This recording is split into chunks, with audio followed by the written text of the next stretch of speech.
Ôi, các bạn nhìn thích không? Nhìn thấy rõ dễ sợ luôn phải không? Năm cánh rồi nhụy ở trong rồi những cái tia tia nữa, rất là đẹp. Hi guys, Lani xin chào các bạn.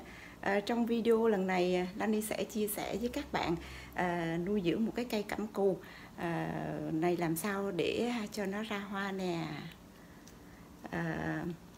Cái cây cẩm cù này là được nở hoa bất ngờ đêm ngày hôm qua mà Lani không có biết luôn đó các bạn. Nụ nở hồi nào mà hoa nở hồi nào Lani cũng chẳng có biết luôn. Các bạn thấy là nó có đẹp không? Ok, giờ Lani sẽ chia sẻ cùng các bạn nha. Ngày hôm nay là nửa đêm rồi đó, mà Lani vẫn muốn quay cái video này cho các bạn xem. Cái cây Hoya này là cây Hoya Publicalis Pink nha các bạn. Sao quay cái cây này ngay nửa đêm giống vậy? Là tự nhiên Lani đi ngang qua cái cửa sổ, ngửi được thấy cái mùi gì sao mà nó thơm đặc biệt quá vậy. Cái Lani nhìn xoay qua, cái cây của mình mà, nhìn luôn nguyên một cái chùm màu hồng ơi là hồng luôn. Trời ơi, Lani khoái chí quá.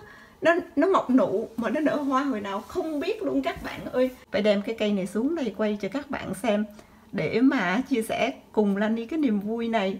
Rồi các bạn thấy nó đẹp chưa? Màu hồng nha các bạn, đóa hoa rất là to luôn đó nha. Nhìn nè, cái tay này là tay của Lani ha, cầm cái đóa hoa này các bạn thấy không? Đó, nó rất là to luôn các bạn ơi, tuyệt vời. Mê chưa? Cái đóa hoa nó rất là tròn. Cái này là cái đóa hoa to nhất từ hồi xưa đến giờ những cái cây Hoya của Lani có luôn đó. Cái cây này thì cũng là lần đầu tiên có hoa nha. Hoa nó mọc chúi xuống dưới đất đó các bạn. Nhìn nè. Đó, các bạn nhìn thấy không? Nó mọc chúi xuống vậy nè. Đó, cái Lani phải cong nguyên người xuống dưới gần sát đất luôn đó các bạn, để mà quay được cái cảnh mà cái chùm lộn ngược này nè. Lan cẩm cù nó rất là thích trồng trong một cái đất thoáng các bạn, để cho lúc mà mình tưới nước nó chảy ra rất là lẹ. Cho nên Lani có cái công thức riêng của Lani. Lani sẽ dùng 1/3 đất cactus soil là đất xương rồng. Sau đó là 1/3 cái đá trắng này, cái đá perlite này ha. Rồi kế tiếp Lani sẽ trộn thêm 1/3 đất của lan orchid potting mix.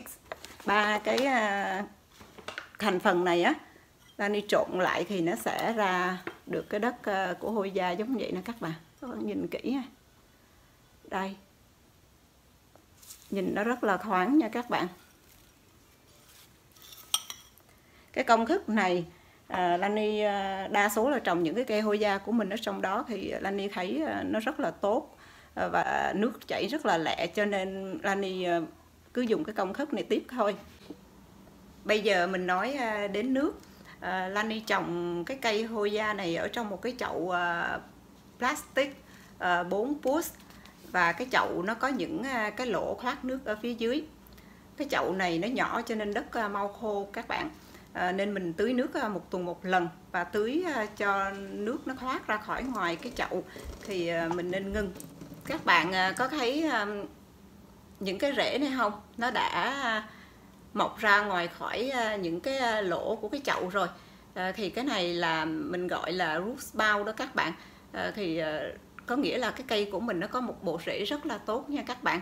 Cái bộ rễ này là một cái sign để cho mình biết là thời gian mình có thể đổi chậu.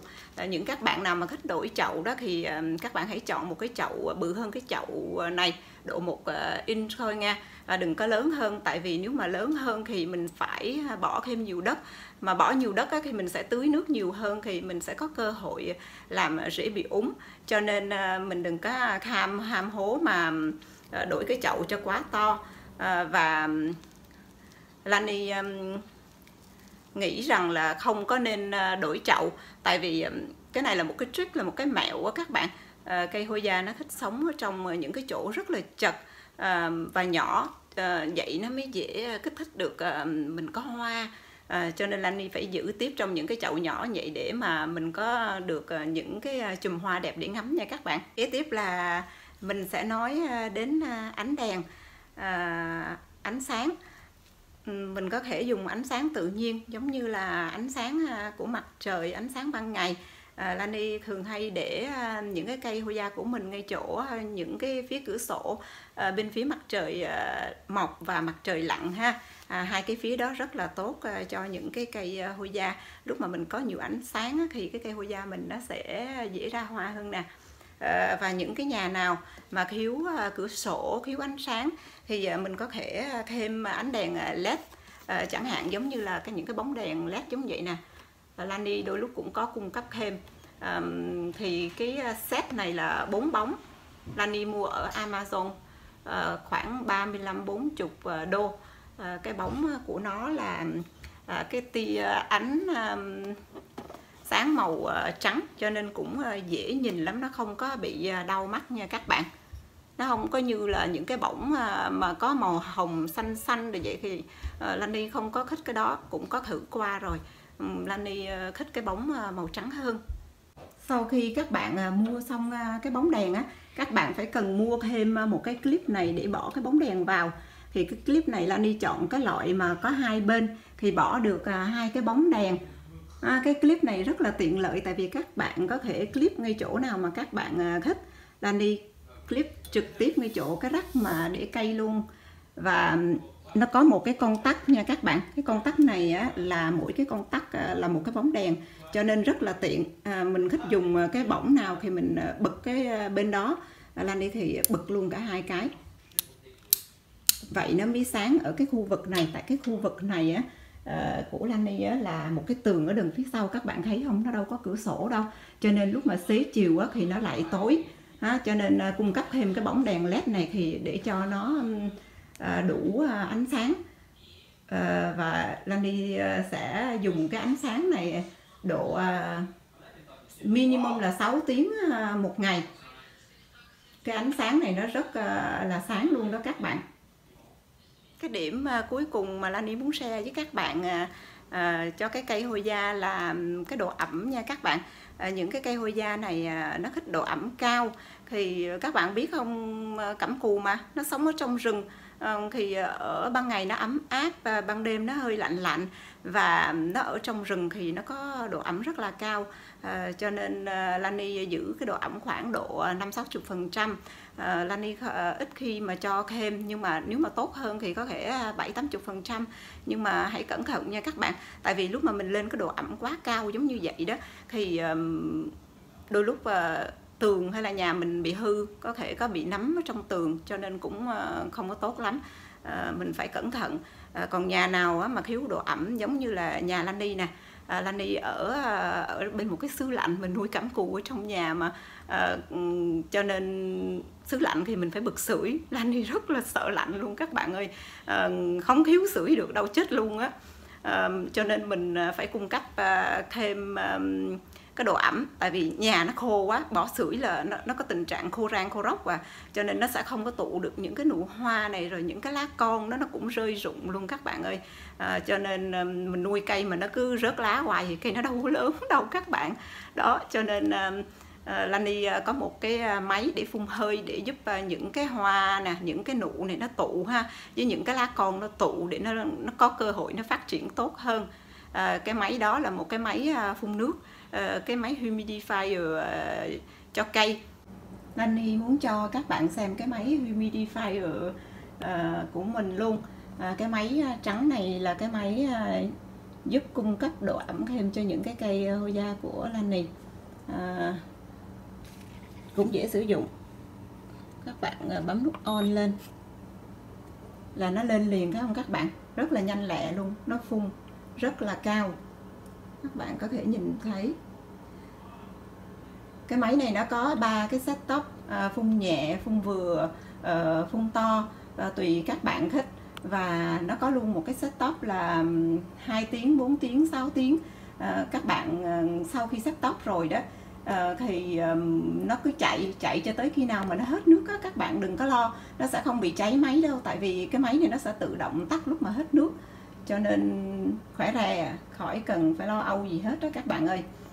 Nhờ cái máy phun hơi này đó, cho nên những cái lá con của mình nè ha, các bạn nhìn thấy không, rồi những cái nụ hoa nữa, những cái nụ hoa mà nó đang ra như vậy nè thì nó sẽ không có cơ hội để mà nó khô rụng nữa, tại cái máy này nó sẽ giúp cho một cái độ ẩm rất là tốt, cho nên mình sẽ có cơ hội mình ngắm hoa hơn. Cái máy này rất là dễ sử dụng các bạn. Cái máy này kêu là top fill, có nghĩa là mình có thể chêm nước từ trên chêm ha, thì nó dễ sử dụng hơn những cái máy mà phải chêm từ ở dưới cái máy. Lúc nó đang phun vậy nè, các bạn cũng có thể fill luôn đó, các bạn fill vào rất là dễ sử dụng, nó tiện lắm các bạn ơi. Lani thì thích cái máy giống như vậy. Khi nào mà các bạn thích Lani làm một cái review hay là nói thêm cái máy này thêm chi tiết thì các bạn comment ở phía dưới video để cho Lani biết ha, rồi Lani sẽ làm một cái video về cái máy này. Rồi các bạn, Lani mong là cái video này sẽ giúp được cho các bạn nuôi những cái cây Hoya của mình tốt, và những cái hoa mình nó sẽ nở để cho các bạn có hoa để ngắm nha. Bây giờ là đang sáng sớm nha các bạn. Lani muốn cho các bạn coi cái lá này lúc nó buổi sáng tại vì cái hôm quay tối quá. Đó, các bạn thấy nó có những cái chấm trắng trắng không? Nhưng mà có đôi lúc nó hơi ửng hồng, thấy không? Đó là vì nó ở ngay chỗ cái vị trí sáng đó các bạn. Ửng hồng nè, nó hơi hồng hồng nhẹ thôi, nhưng mà lúc mà nó được nhiều ánh sáng hơn nữa nó sẽ hồng hơn đó các bạn. Nè, đó. Cho các bạn xem lại cái hoa lúc buổi sáng ha. Màu tuyệt vời không? The bloom, wow, so amazing. Đó các bạn, đây nè, buổi sáng thấy cái màu nó tươi hơn ha, phải không? Cảm ơn các bạn đã xem video. Nếu các bạn thấy video của Lani hay và yêu mến Lani thì cho Lani một cái like và nhấn luôn cái chuông ở phía dưới để cập nhật thêm video mới. Bye bye các bạn, see you soon.